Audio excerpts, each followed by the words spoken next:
Ako'y narinig ngayon sa Barangay Malupak. Pumasok ako din at sabi din daw ay mabahay. Titingnan ko at ako hindi pamilyar din sa lugar na are.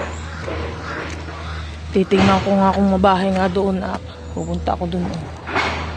Paglusong ko daw dyan ay may mga bahay-bahay na.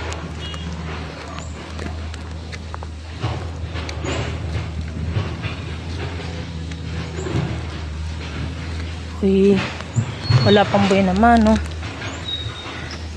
Galing ako dun sa 7-Eleven, PTT Lokban.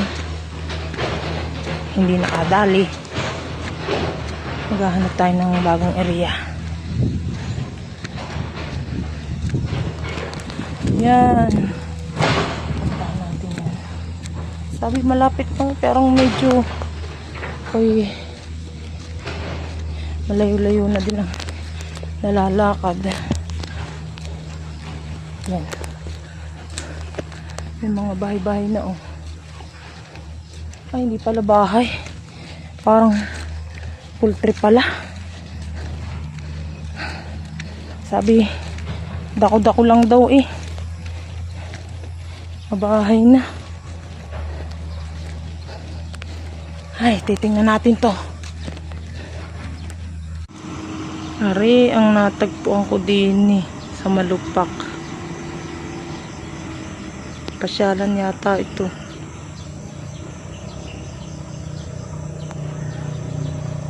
Ako'y pabalik na.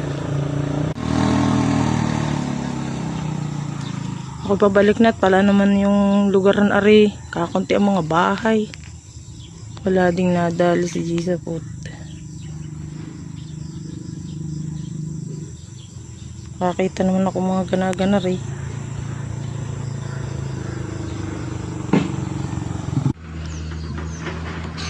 Ako'y hindi na masyadong nagdire-diretso pa loob. At dito pala ang madami ay puro poultry. Hindi pa naman swelduhan kaya ako hindi pa makakabenta talaga.